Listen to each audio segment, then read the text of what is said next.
ನವರಾತ್ರಿ ಅಂತಕ್ಕಂಥದ್ದು ಬಹಳ ವಿಶೇಷವಾದ ಒಂದು ಅಂಗ. ನವರಾತ್ರಿ ಕಾಲದಲ್ಲಿ ನವದುರ್ಗೆಯರನ್ನ ಆವಾಹನೆ ಮಾಡಿ ಪೂಜೆ ಮಾಡಬೇಕು ಅಂತ ಶಾಸ್ತ್ರ ಹೇಳಿದ್ದಾರೆ. ನವರಾತ್ರಿ ಹೆಚ್ಚು ಹೊತ್ತು ಯಾಕೆ ಕೊಟ್ಟಿದ್ದಾರೆ ಅಂತಂದರೆ, ನಾವು ವರ್ಷವಿಡೀ ಪೂಜೆ ಮಾಡೋಕ್ಕಾಗಲ್ಲ ನಮ್ಮ ಕೈಲಿ. ಅದಾದ ನಂತರದಲ್ಲಿ ಆಂದೋಳಿಕ ಆರೋಹಣ ಅಂದರೆ ಪಲ್ಲಕ್ಕಿ ಉತ್ಸವ. ಆ ಪಲ್ಲಕ್ಕಿ ಉತ್ಸವದ ಮೇಲೆ ದೇವರ ತಂದು ಸನ್ನಿಧಿಗೆ ಸೇರಿಸ್ಕೊತೀವಿ.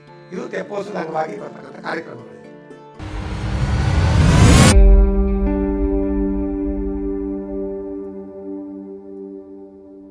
ಸಮಸ್ತ ವೀಕ್ಷಕರಿಗೆ ನವರಾತ್ರಿ ಹಬ್ಬದ ಶುಭಾಶಯಗಳು. ನವರಾತ್ರಿ ಅಂತಕ್ಕಂಥದ್ದು ಭಾಳ ವಿಶೇಷವಾದ ಒಂದು ಅಂಗ. ಅದು ಒಂದು ಪುರಾಣ ಪ್ರಸಿದ್ಧವಾದ ದೇವಸ್ಥಾನಗಳಲ್ಲಿ ಪೂಜೆ ಪುನಸ್ಕಾರ ನಡೆತಕ್ಕಂಥದ್ದು ಭಾಳ ವಿಶೇಷವಾಗಿರ್ತಕ್ಕಂಥದ್ದು. ಹಾಗೂ ಇದು ಚಾಮುಂಡಿ ಬೆಟ್ಟ ಹಾಗೂ ಅರಮನೆಗೆ ಅವಿನಾಭಾವ ಸಂಬಂಧ ಇರತಕ್ಕಂಥದ್ದು ತಮಗೆಲ್ಲ ಗೊತ್ತಿರ್ತಕ್ಕಂಥ ವಿಚಾರ. ನವರಾತ್ರಿಯಲ್ಲಿ 4 ವಿಧವಾದ ನವರಾತ್ರಿಗಳಿರ್ತಕ್ಕಂಥದ್ದು ತಮಗೆಲ್ಲ ಗೊತ್ತಿರ್ತಕ್ಕಂಥ ವಿಚಾರ ಅಂತ ಅಂದ್ಕೊಂಡಿದ್ದೀನಿ. ಚೈತ್ರ ಮಾಸದಲ್ಲಿ ಬರ್ತಕ್ಕಂಥದ್ದು ವಸಂತ ನವರಾತ್ರಿ, ಹಾಗೂ ಆಷಾಢ ಮಾಸದಲ್ಲಿ ಬರ್ತಕ್ಕಂಥದ್ದು ಗ್ರೀಷ್ಮ ನವರಾತ್ರಿ, ಶರತ್ಕಾಲದಲ್ಲಿ ಬರ್ತಕ್ಕಂಥ ಶರನ್ನವರಾತ್ರಿ, ಮಾಘ ಮಾಸದಲ್ಲಿ ಬರ್ತಕ್ಕಂಥ ಮಾಘ ನವರಾತ್ರಿ ಅಂತೇಳಿ ನಾವು ಕರಿತೀವಿ.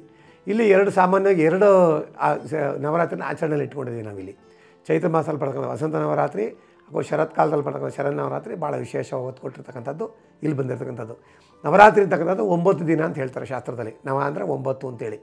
ಆ ನವರಾತ್ರಿ ಕಾಲದಲ್ಲಿ ನವದುರ್ಗೆಯರನ್ನ ಆವಾಹನೆ ಮಾಡಿ ಪೂಜೆ ಮಾಡಬೇಕು ಅಂತ ಶಾಸ್ತ್ರ ಹೇಳಿದ್ದಾನೆ. ಅವ್ರು ಯಾರು ನವದುರ್ಗೆಯರು ಅಂದರೆ, ಪ್ರಥಮಂ ಶೈಲಪುತ್ರೇ ಚ, ದ್ವಿತೀಯಂ ಬ್ರಹ್ಮಚಾರಿಣೀಂ, ತೃತೀಯಂ ಚಂದ್ರಘಂಟೇತಿ ಕೋಷ್ಪಾಂಡೇ ಚರ್ತಕಂ, ಪಂಚಮಂ ಸ್ಕಂದಮಾತ್ರೇ ಚ, ಷಷ್ಠ್ಯಂ ಕಾತ್ಯಾಯಿನಿ ಚ, ಸಪ್ತಮಂ ಕಾಳರಾತ್ರೇಂಚ ಮಹಾಗೌರಿ ಅಷ್ಟವಂ, ನವಮಂ ಸಿದ್ಧದಾತ್ರೇಂಚ ನವದುರ್ಗಾ ಪ್ರಕೀರ್ತಿತ ಅಂತೇಳಿ ಈ 9 ದುರ್ಗೆನ ಆವಾಹನೆ ಮಾಡಿ ಪೂಜೆ ಮಾಡಬೇಕು ಅಂತ ಹೇಳ್ತಾನೆ. ಆದರೆ ಆಯಾ ದೇವಾಲಯ ಸಂಪ್ರದಾಯದಂತೆ ಪೂಜಾ ಕೈಂಕರ್ಯಗಳು ನಡೀತಕ್ಕಂಥದ್ದು ವಿಶೇಷ ಅಂತ ಹೇಳ್ತೀನಿ ನಾನು. ಈಗ ಒಂದೊಂದು ಪ್ರಾಂತ್ಯದಲ್ಲಿ ಒಂದೊಂದು ದೇವಾಲಯಗಳು ಒಂದೊಂದು ಥರ ಪೂಜೆ ಪುನಸ್ಕಾರಗಳು ನಡೀತದೆ.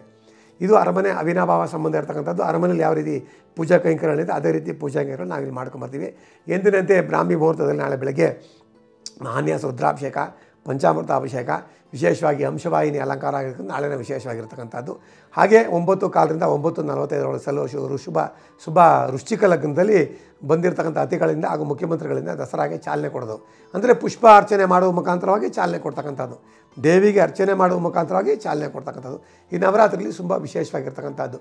ಅಂದರೆ ಇಲ್ಲಿ ಒಂದೊಂದು ದಿವಸ ಅಲಂಕಾರ ಮಾಡಬೇಕು ಅಂತ ಹೇಳ್ತಾನೆ ದೇವರಿಗೆ. ಅಂದರೆ 9 ದಿನ 9 ಅವತಾರ. ಅವ್ರು ಯಾರು ಅಂದರೆ, ಬ್ರಾಹ್ಮಿ ಮಾಹೇಶ್ವರಿ ಚೈವ ಕೌಮಾರಿ ವೈಷ್ಣವಿ ತಥಾ ವಾರಾಹಿ ಚೈವ ಇಂದ್ರಾಣಿ ಚಾಮುಂಡ ಸಪ್ತಮಾತ್ರಿಕಾ ಅಂತೇಳಿ 7 ಅಲಂಕಾರ ಮಾಡ್ತಕ್ಕಂಥದ್ದು. 8ನೇ ದಿನ ಮಹಾಲಕ್ಷ್ಮಿ ಅಲಂಕಾರ ಮಾಡ್ತಕ್ಕಂಥದ್ದು, 9ನೇ ದಿನ ದುರ್ಗೆ ಅಲಂಕಾರ ಮಾಡ್ತಕ್ಕಂಥದ್ದು ವಿಶೇಷವಾಗಿರ್ತಕ್ಕಂಥ ಒಂದು ಸಂಗತಿಯಾಗಿರ್ತಕ್ಕಂಥದ್ದು. ನವರಾತ್ರಿ ಹೆಚ್ಚು ಹೊತ್ತು ಯಾಕೆ ಕೊಟ್ಟಿದ್ದಾನೆ ಅಂತಂದರೆ, ನಾವು ವರ್ಷವಿಡೀ ಪೂಜೆ ಮಾಡೋಕ್ಕಾಗಲ್ಲ ನಮ್ಮ ಕೈಲಿ.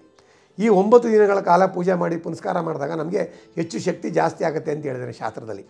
ಅಂದರೆ ನಮಗೆ ನಮ್ಮ ಮನೆಯಲ್ಲಿ ಒಂದು ಸಂಪ್ರದಾಯ ರೀತಿಯಾಗಿ ಪೂಜೆ ಮಾಡ್ಕೊಂಡು ಹೋಗ್ತಕ್ಕಂಥದ್ದು ಪ್ರತೀತಿಯಾಗಿ ಇಟ್ಕೋಬೇಕು.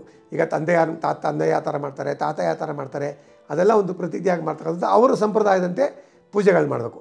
ದೇವಾಲಯ ಸಂಪ್ರದಾಯನೇ ಬೇರೆ, ಮನೆಗಳಲ್ಲಿ ಆಚರಣೆ ಮಾಡ್ತಕ್ಕಂಥದ್ದೇ ಬೇರೆ ಆಗಿರ್ತಕ್ಕಂಥದ್ದು.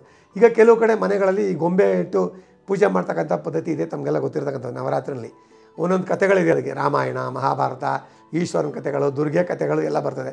ಅದು ಒಂದು ಪ್ರತೀತಿ. ಅದು ಸಾಯಂಕಾಲದ ಹೊತ್ತಲ್ಲಿ ಮುತ್ತೈದೆ ಅಂದರೆ ಚಿಕ್ಕ ಮಕ್ಕಳ ಕೈಯಲ್ಲಿ ಪೂಜೆ ಮಾಡಿಸಿ ಆರತಿ ಮಾಡ್ತಕ್ಕಂಥದ್ದು, ಬಂದವರಿಗೆ ಒಂದು ಕೋಸಂಬರಿ, ಚಕ್ಲಿ, ಕೋಡುಬಳೆ ಈ ಥರ ಒಂದು ಚೆರ್ಪ್ ಕೊಡ್ತಕ್ಕಂಥದ್ದು ವಿಶೇಷವಾಗಿರ್ತಕ್ಕಂಥದ್ದು.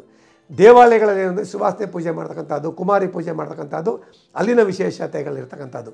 ಶ್ರೀಚಕ್ರ ಅಂದರೆ ಯಂತ್ರ ಪೂಜೆ ಮಾಡ್ತಕ್ಕಂಥದ್ದು, ಇದೆಲ್ಲ ಒಂದು ವಿಶೇಷವಾದ ಸಂಗತಿಗಳಿರ್ತಕ್ಕಂಥದ್ದು ಒಂದು ಚಾಮುಂಡಿ ಬೆಟ್ಟದಲ್ಲಿರ್ತಕ್ಕಂಥ ನವರಾತ್ರಿ.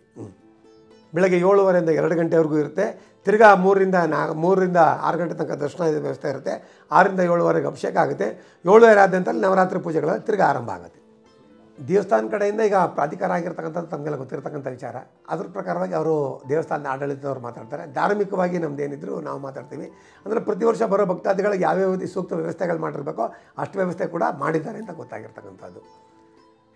ಇದು ಏನು ಅಂತಂದರೆ, ಪ್ರತಿಯೊಂದು ದೇವರುಗಳ ಪರಂಪರೆ ಅರ್ಚಕರು ಅಂತ ಇರ್ತಾರೆ, ಒಂದು ತಲೆಮಾರುಗಳು. ಈಗ ನಾವು 8ನೇ ತಲೆ ಪೂಜೆ ಮಾಡ್ತಾ ಇರ್ತಕ್ಕಂಥದ್ದು.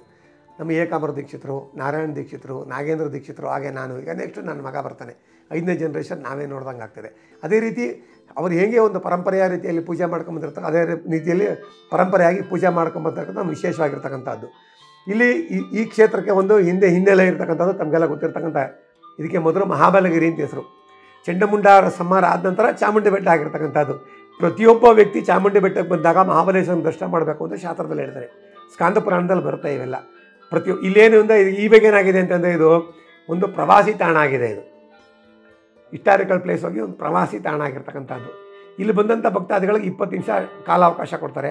ಆ ಕಾಲಮಿತಿಯಲ್ಲಿ ಇವರಿಗೆ ಜನಸಂದಣಿ ಜಾಸ್ತಿ ಇದ್ದರೆ ಆ ಸರದಿ ಲೈನಲ್ಲಿ ಹೋಗೋದೇ ಅವ್ರಿಗೆ ಕಾಲ ಹೋಗ್ತದೆ. ಅವಾಗ ಕೇಳ್ಕೊಂಡು ಹೋಗ್ತಾರೆ ಎಲ್ಲಿದೆ ದೇವಸ್ಥಾನ ಅಂದಾಗ ಯಾರು ಹೇಳ್ತಾರೆ ಮಹಾಬಲೇಶ್ವರನ ದೇವಸ್ಥಾನ ಇದೆ ಅಂತ. ಅಂದರೆ ನಮ್ಮ ಶಾಸ್ತ್ರ ರೀತಿಯಾಗಿ ಪ್ರತಿಯೊಬ್ಬ ವ್ಯಕ್ತಿ ಚಾಮುಂಡಿ ಬೆಟ್ಟಕ್ಕೆ ಬಂದವನು ಮಹಾಬಲೇಶ್ವರನ ದರ್ಶನ ಮಾಡಿ ಅಮ್ಮನವ್ರ ದರ್ಶನ ಮಾಡಬೇಕು, ಅಥವಾ ಅಮ್ಮನವ್ರ ದರ್ಶನ ಮಾಡಿ ಮಹಾಬಲೇಶ್ವರನ ದರ್ಶನ ಮಾಡಬೇಕು. ಇದಾದ ರೀತಿಯಲ್ಲಿ ಇದ್ರ ತಂಗಿ ಉತ್ನಳ್ಳಿ ಇಂತಿದೆ, ತಮಗೆಲ್ಲ ಗೊತ್ತಿರ್ತಕ್ಕಂಥ ಜ್ವಾಲಾ ತ್ರಿಪುರಸುಂದರಿ ಅಂತ ಕರಿತೀವಿ ಅವಳನ್ನ. ಇವಳಿಗೂ ಅವಿನಾಭಾವ ಸಂಬಂಧ ಇರ್ತಕ್ಕಂಥ ತಮಗೆಲ್ಲ ಗೊತ್ತಿರ್ತಕ್ಕಂಥ ವಿಚಾರ. ಯಾಕೆಂದರೆ ಮಹಿಷಾಸುರ ಸಂಹಾರ ಮಾಡುವಾಗ ಒಂದು ತೊಟ್ಟು ರಕ್ತ ಕೆಳಗಡೆ ಬಿದ್ದರೆ 100 ಜನ ರಾಕ್ಷಸರಾಗ್ತಾ ಇರ್ತಾರೆ. ಅವನು ಬ್ರಹ್ಮನಿಂದ ಹೊರ ತಗೊಳ್ತಾನೆ. ಅದೆಲ್ಲ ತಮಗೆಲ್ಲ ಅದರ ಕಥೆಗಳೆಲ್ಲ ಗೊತ್ತಿರ್ತಕ್ಕಂಥದ್ದು. ಆ ಸಮಯದಲ್ಲಿ ಅವಳ ತಂಗಿಗೂ ಇವಳಿಗೂ ಸಣ್ಣ ಮಕ್ಕಳಲ್ಲಿ ಜಗಳ ಕಾಯ್ಕೊಂಡಿರ್ತಾರೆ. ಆಗ ತಂಗಿನ ಮೊರೆ ಬೀಳ್ತಾಳೆ, ಯಾವ್ದಾರ ಒಂದು ನಿನ್ನಿಂದ ಸಹಕಾರ ಮಾಡು ಅಂತ. ಇವ್ರು ಕೇಳಿದ್ದೆಲ್ಲಿ ಒಂದು ತೊಟ್ಟು ರಕ್ತ ನೆಲದ ಮೇಲೆ ಬಿದ್ದರೆ 100 ಜನ ರಾಕ್ಷಸರಾಗ್ತಾರೆ. ಆಗ ಆಕೆ ಏನು ಮಾಡ್ತಾಳೆ, ಭೂಮಂಡಲದ ಮೇಲೆ ನಾಲ್ಗೆ ಹಾಕ್ತಾಳೆ. ಆ ಪ್ರತಿಯೊಂದು ತೊಟ್ಟು ರಕ್ತನ ನಾಲ್ಗೆ ಮೇಲೆ ಹೋಗ್ತಿದ್ದಂಗೆ ಹಸುರ ಸಂಖ್ಯೆ ಕಮ್ಮಿ ಆಗ್ತದೆ. ಆಗ ಇಲ್ಲಿ ಬರ್ತದೆ ಪ್ರಥಮಂ ಶೈಲಪುತ್ರೇಜ ದ್ವಿತೀಯಂ ಬ್ರಹ್ಮಚಾರಿಯಲ್ಲಿ ಸಪ್ತಮಂ ಕಾಳರಾತ್ರಿಂಜ. 7ನೇ ದಿನ ಅವನ್ನ ಸಂಹಾರ ಮಾಡೋಕ್ಕೆ ಆದಷ್ಟು ಅನುಕೂಲ ಮಾಡಿಕೊಂಡು ಸಂಹಾರ ಮಾಡಿರ್ತಕ್ಕಂಥ ಪದ್ಧತಿಯಾಗಿರ್ತಕ್ಕಂಥದ್ದು ಇದು. ಇದರ ಒಂದು ಹಿನ್ನೆಲೆ ನಾವು ಹಾಗೆ ವಂಶ ಪರಂಪರೆಯಾಗಿ ಪೂಜೆ ಮಾಡ್ಕೊಂಬರ್ತಾ ಇದ್ದೀವಿ. ಇದು ಶೈವಾಗಮ ರೀತಿಯಾಗಿರ್ತಕ್ಕಂಥ ದೇವಸ್ಥಾನ. ನಮಗೂ ಆದಷ್ಟು ನಮ್ಮ ಹಿರಿಯರು ಏನು ಒಂದು ಪ್ರವಚನ ಪಾಠಗಳು ಮಾಡಿದ್ರು ಅದರಂತೆ ನಾವು ಶಾಸ್ತ್ರ ರೀತಿಯಾಗಿ ಪೂಜೆಗಳು ಮಾಡ್ಕೊಂಡು ಹೋಗ್ತಾ ಇದ್ದೀವಿ. ನಮ್ಮ ಮಕ್ಕಳುಗಳಿಗೂ ಅದನ್ನೇ ಬೆಳೆಸ್ಕೊಟ್ಟಿದ್ದೀವಿ. ಮುಂದೆ ಅವರು ಇದನ್ನು ಬೆಳೆಸ್ಕೊಂಡು ಹೋಗಲಿ ಅಂತಕ್ಕಂಥದ್ದು. ಯಾಕೆಂದರೆ ಸಮಸ್ತರು ಆಶೀರ್ವಾದ ಮಾಡಬೇಕಾದ್ರೆ ಒಬ್ಬ ಅರ್ಚಿಗಳಲ್ಲಿ ಶಕ್ತಿ ಇರಬೇಕು. ನಮ್ಮಲ್ಲಿ ಹೇಳ್ತಾನೆ ಅರ್ಚಿಕಸ್ಯ ತಪೋಭಾವೇನ ಶಿಲಾಭವತಿ ಶಂಕರ ಅಂತ ಹೇಳ್ತಾನೆ. ಶಿಲೆ ಯಾರ ಮಾಡಿರ್ಬೋದು, ಇವನ ತಪಶಕ್ತಿಯಿಂದ ಅದು ದೇವರಾಗುತ್ತೆ. ಅದರ ಶಕ್ತಿ ಯಾರಿಂದ ಬರಬೇಕು ಅಂದರೆ ಇವನಿಂದ ಬರಬೇಕು. ಇವನ ಅನುಷ್ಠಾನಗಳು ಶಕ್ತಿ ಜಾಸ್ತಿ ಇದ್ದಷ್ಟು ಎಲ್ಲರಿಗೂ ಅನುಕೂಲ ಆಗ್ತದೆ. ಆಶೀರ್ವಾದ ಮಾಡೋಂಥ ಒಂದು ಸಾನ್ನಿಧ್ಯ ಜಾಸ್ತಿ ಇರ್ತದೆ ಅಂತ ಹೇಳಕ್ಕೆ ಇಷ್ಟಪಡ್ತೀನಿ. ರಥೋತ್ಸವ ಅಂತಂದರೆ ನಾಳಿದ್ದು 16ನೇ ತಾರೀಕು ರಥೋತ್ಸವ ಬರುತ್ತೆ. ವಿಜಯದಶಮಿ ಆದ 3 ದಿನಕ್ಕೆ. ಇಲ್ಲಿ ಸಾಮಾನ್ಯವಾಗಿ ತಿರುಪತಿಲಿ ಆಗೋ ಚಾಮುಂಡಿ ಬೆಟ್ಟದಲ್ಲಿ ಎರಡಲ್ಲೇ ರಥೋತ್ಸವ ನಡೀತಕ್ಕಂಥದ್ದು ಹಿನ್ನೆಲೆ ಇರ್ತಕ್ಕಂಥದ್ದು. ಈ ದಸರಾಕ್ಕೆ ಬಂದವರು ರಥೋತ್ಸವ ಮುಗಿಸ್ಕೊಂಡು ಹೋಗ್ಲಿ ಅಂತಲೇ ಮಹಾರಾಜರು ಇದನ್ನೆಲ್ಲ ಏರ್ಪಾಡು ಮಾಡಿದ್ದಾರೆ ಅಂತ ಹಿಂದಿನವ್ರು ಹೇಳ್ತಾಯಿದ್ರು. ಅದೇ ಇವಾಗ ಮುಂದುವರ್ಕೊಂಡು ಹೋಗ್ತಾ ಇದೆ. ವಿಜಯದಶಮಿ ಆದ 3 ದಿನಕ್ಕೆ ರಥೋತ್ಸವ ಬರುತ್ತೆ. ವಿಜಯದಶಮಿ ಆದ 3 ದಿನಕ್ಕೆ ರಥೋತ್ಸವ ಬರುತ್ತೆ. ಇಲ್ಲಿ ಉತ್ತರಾಭಾದ್ರ ನಕ್ಷತ್ರವಾಗಿ ತೇರನ್ನ ಇಟ್ಕೊಂಡಿರ್ತಕ್ಕಂಥದ್ದು, ನಕ್ಷತ್ರ ಪ್ರಧಾನವಾಗಿರ್ತಕ್ಕಂಥದ್ದು. ಉತ್ತರಾಭಾದ್ರ ನಕ್ಷತ್ರ ಆಶ್ವೀಜ ಶುದ್ಧ ಉತ್ತರಾಭಾದ್ರ ನಕ್ಷತ್ರ ರಥೋತ್ಸವ. ಆಶ್ವೀಜ ಮಾಸದಲ್ಲಿ ಅಶ್ವಿನಿ ನಕ್ಷತ್ರದಲ್ಲಿ ಅವಭೃತ ತೀರ್ಥಸ್ಥಾನ ಅಂತ ಹೇಳ್ತೀವಿ. ಅಂದರೆ ದೇವಿಕರಲ್ಲಿ ತೀರ್ಥಸ್ಥಾನ ಮಾಡಿ ಆಂದೋಳಿಕಾರರಂತೆ ತೆಪ್ಪೋತ್ಸವ ಮಾಡ್ತಕ್ಕಂಥದ್ದು, ಪಲ್ಲಕ್ಕಿ ಉತ್ಸವ ಮಾಡ್ತಕ್ಕಂಥದ್ದು ಈ ದಸರಾದ ಅಂಗವಾಗಿ ಬರ್ತಕ್ಕಂಥದ್ದು ವಿಶೇಷವಾಗಿರ್ತಕ್ಕಂಥದ್ದು ಅವಭೃತ ತೀರ್ಥಸ್ಥಾನ. ಆ ತೀರ್ಥಸ್ಥಾನ ಆದೇಟಿಗೆ ತೆಪ್ಪೋತ್ಸವ ಮಾಡ್ತೀವಿ. ಸಾಯಂಕಾಲ 7 ಗಂಟೆಗೆ. ಬೆಳಗ್ಗೆ ಇಲ್ಲಿಂದ ದೇವ್ರನ್ನ ತೊಗೊಂಡೋಗ್ತೀವಿ. ತೊಗೊಂಡೋಗಿ ಅವಭೃತ ತೀರ್ಥಸ್ಥಾನ ಮಾಡಿ ಅಭಿಷೇಕ ಅಲಂಕಾರಗಳೆಲ್ಲ ಮಾಡ್ತೀವಿ. ಸಾಯಂಕಾಲ 6:30ಕ್ಕೆ ಮಹಾಮಂಗಳಾರತಿ ಆಗುತ್ತೆ. 6:30 ಮಹಾಮಂಗಳಾರತಿ ಆದ ನಂತರ ತೆಪ್ಪದ ಮೇಲೆ ದೇವ್ರು ಕೂರಿಸ್ತೀವಿ. ಅದು ಒಂದು 3 ಪ್ರದಕ್ಷಿಣೆ ಬರ್ತದೆ ದೇವಿ ಕೊಳದಲ್ಲಿ. ಅದಾದ ನಂತರದಲ್ಲಿ ಆಂದೋಳಿಕ ಆರೋಹಣ ಅಂದರೆ ಪಲ್ಲಕ್ಕಿ ಉತ್ಸವ. ಆ ಪಲ್ಲಕ್ಕಿ ಉತ್ಸವದ ಮೇಲೆ ದೇವ್ರ ತಂದು ಸನ್ನಿಧಿಗೆ ಸೇರಿಸ್ಕೊತೀವಿ. ಇದು ತೆಪ್ಪೋತ್ಸವದ ಅಂಗವಾಗಿ ಬರ್ತಕ್ಕಂಥ ಕಾರ್ಯಕ್ರಮಗಳಿದು. ಮೈಸೂರು ಅವರಿಗೆ ನವರಾತ್ರಿ ಹಾಗೂ ನಾಡಹಬ್ಬದ ಶುಭಾಶಯಗಳು.